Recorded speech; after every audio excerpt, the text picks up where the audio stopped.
Hello friends, this is Varshal Soni and you are watching the coding king. तो जैसा कि हमने पिछले ट्यूटोरियल में पढ़ा था कि basic concepts of object oriented programming क्या होते हैं।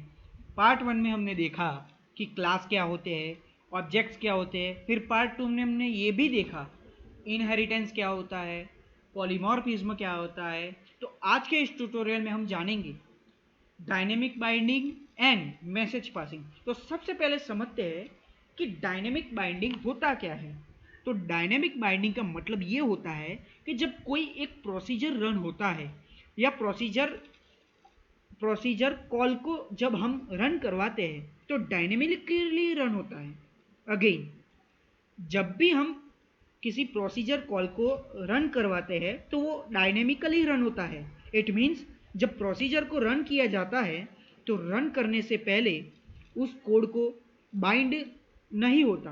रन करने तक उसे यह पता ही नहीं होता कि कौन से कोड से उसे बाइंड होना है और एग्जीक्यूट होना है। अगर आप पॉलीमॉर्फिज्म के सिद्धांत पर यह लागू होता है, जिसे आप अच्छी तरीके से समझ पाएंगे कि जैसे हमने एक फंक्शन बनाया जिसका नाम शेप है और वो कई प्रकार के शेप ड्रॉ कर सकता है, लाइक सर्कल, रेक्टेंगल, ट्रायंगल।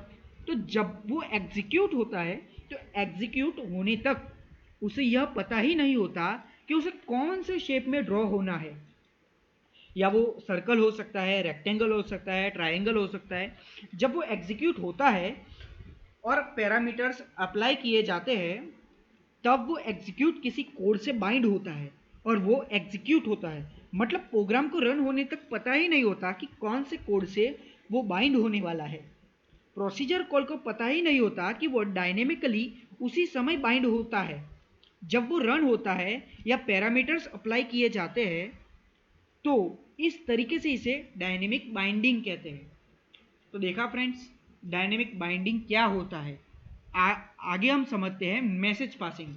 ये मैसेज पासिंग का कॉन्सेप्ट क्या होता है ये हम अभी समझते हैं। जैसे कि हम यहाँ पढ़ेंगे, a program contain a set of objects that communicates with each others. तो ऑब्जेक्ट ओरिएंटेड प्रोग्रामिंग में जो क्लास होता है वो एक टेम्पलेट होता है जिसमें ऑब्जेक्ट्स के एट्रीब्यूट्स एंड बिहेवियर को या जो भी उसकी फंक्शनैलिटी होती है उसे एक ऑब्जेक्ट के थ्रू रियल वर्ल्ड में इंप्लीमेंट किया जाता है।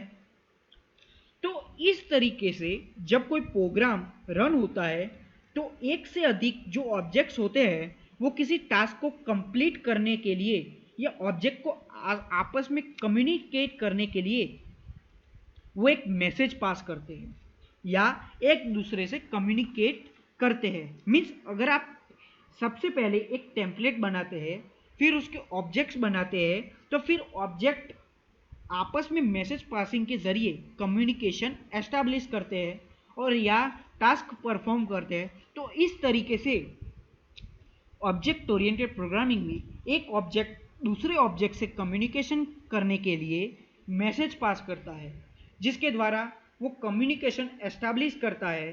तो ये सिद्धांत कहलाता है मैसेज पासिंग।